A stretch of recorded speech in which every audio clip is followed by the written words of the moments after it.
Seorang istri rela meninggalkan tanah air, bekerja siang dan malam di negeri orang demi masa depan keluarga. Ia berjuang menahan rindu, meneteskan air mata setiap malam, dan mengirimkan hasil jerih payahnya ke kampung halaman. Tapi apa yang ia dapatkan sebagai balasan? Saat ia masih bekerja keras, suaminya justru menikah lagi dengan wanita lain. Inilah kisah nyata seorang TKW yang hatinya hancur berkeping-keping saat pengorbanan dibalas dengan pengkhianatan. Bagaimana ia bisa bertahan di tengah luka yang begitu dalam? Apakah ia memilih pulang dengan amarah, atau bangkit dengan kekuatan baru? Dengarkan kisah penuh air mata ini sampai akhir, karena dari sini kita akan belajar bahwa cinta sejati tidak selalu datang dari pasangan, tetapi dari kekuatan seorang ibu yang rela berkorban demi anaknya. Namaku Sari. Aku lahir di sebuah desa kecil di Jawa, hidup sederhana dengan suami dan anakku yang masih balita. Demi kebutuhan hidup yang makin mendesak, aku memutuskan pergi menjadi TKW di luar negeri. Keputusan itu tidaklah mudah. Malam sebelum berangkat, aku menangis sejadi-jadinya sambil memeluk anakku. Suamiku berusaha menenangkanku, katanya semua ini demi masa depan yang lebih baik. Aku mencoba percaya, meski hati terasa digilas kesedihan.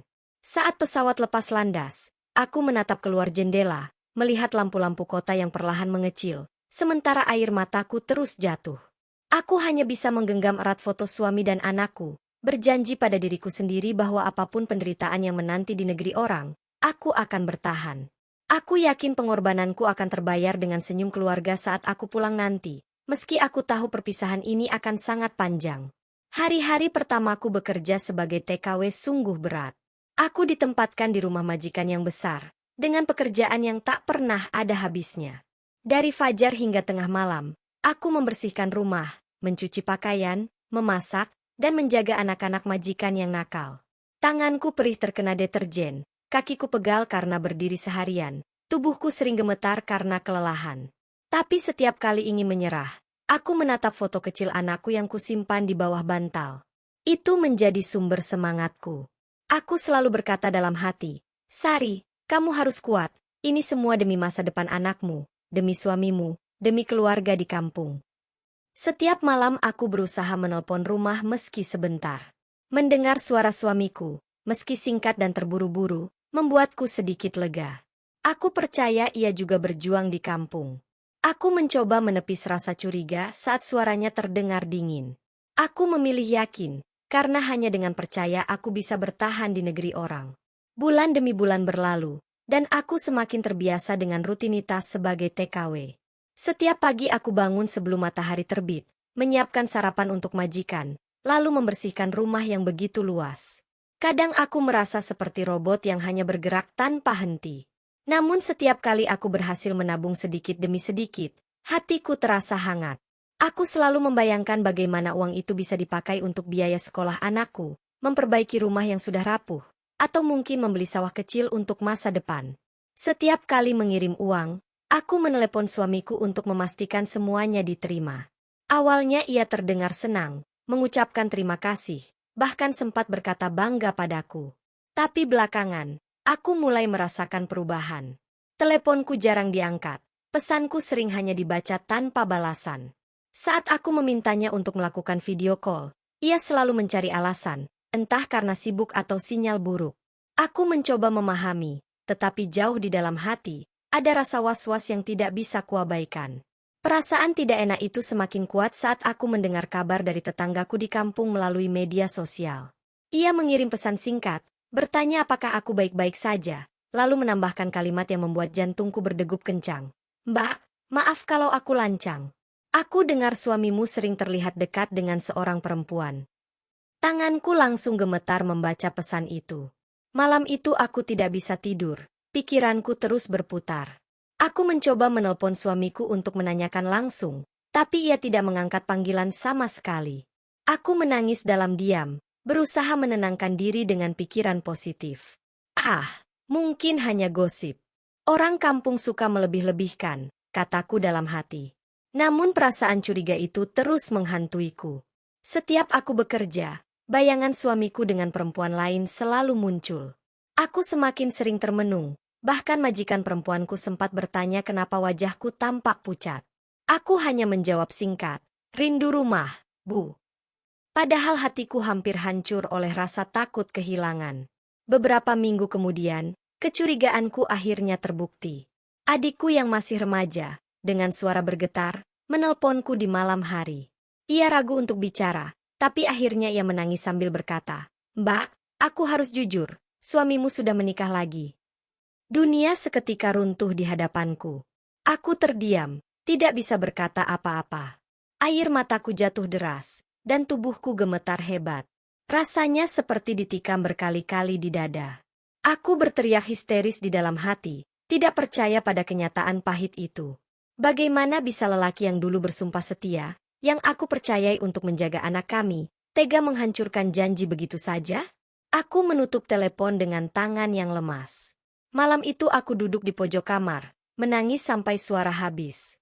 Foto pernikahan kami yang kusimpan di dompet terasa seperti ejekan. Aku merasa dikhianati, ditinggalkan, dan dihancurkan pada saat aku sedang berjuang mati-matian di negeri orang demi keluarga. Malam setelah mendengar kabar itu, aku tidak sanggup memejamkan mata. Ingatanku melayang ke masa lalu, hari pernikahan kami yang sederhana, janji setia yang diucapkannya dengan mata berkaca-kaca, dan doa yang kami panjatkan agar rumah tangga kami langgeng. Semua itu kini terasa palsu. Aku merasa seperti orang bodoh, bekerja mati-matian di negeri orang, sementara suamiku dengan mudahnya melupakan pengorbananku. Esok paginya, aku tetap bekerja seperti biasa, membersihkan rumah majikan, menyapu lantai, dan merapikan kamar.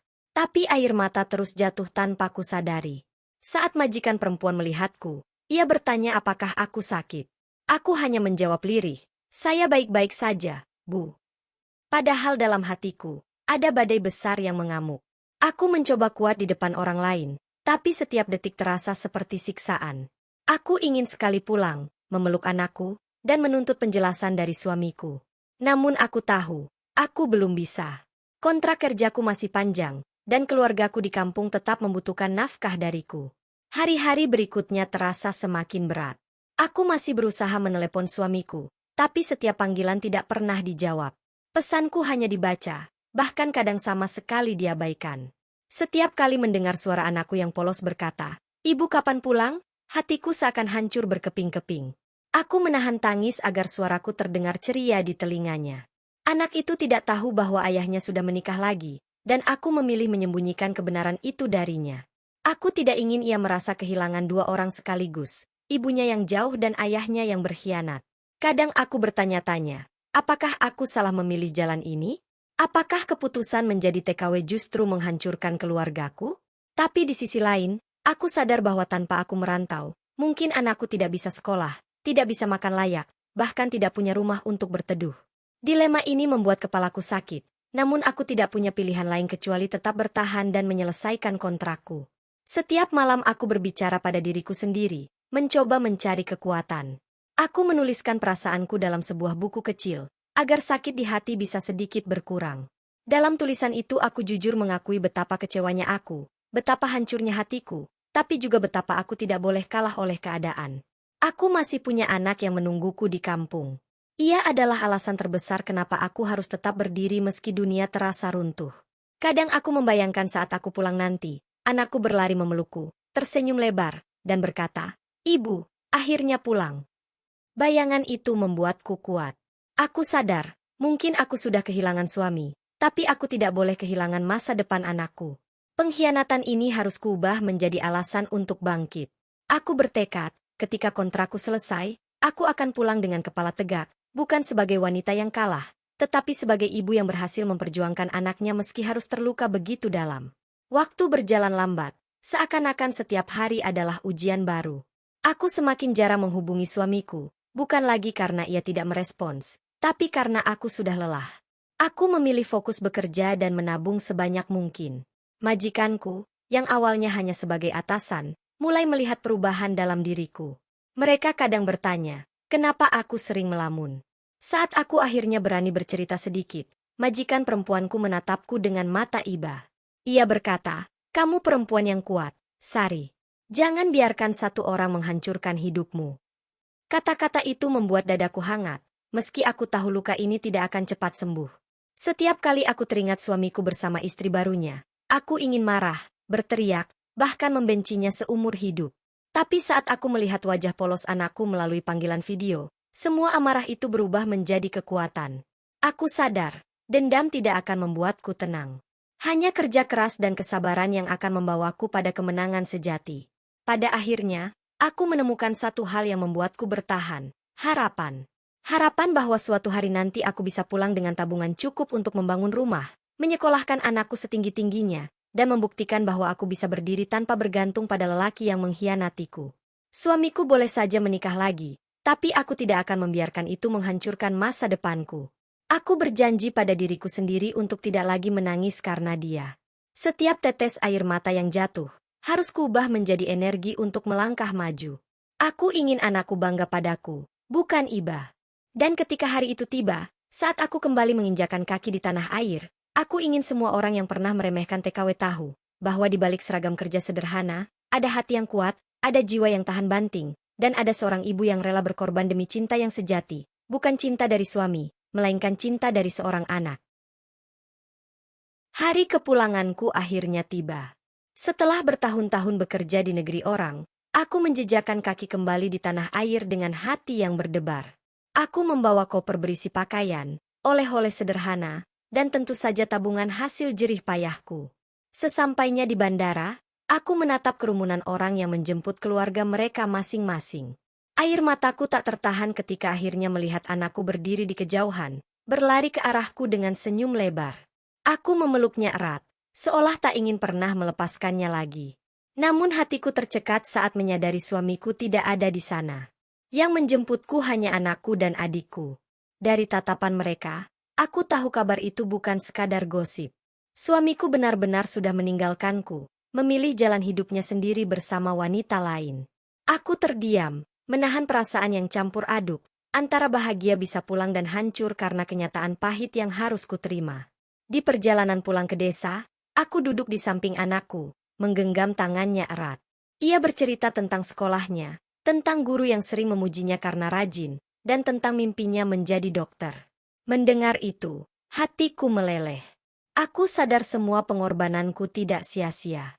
Meski aku kehilangan suami, aku masih punya alasan yang jauh lebih berharga, anakku. Ketika sampai di rumah, aku melihat perubahan besar.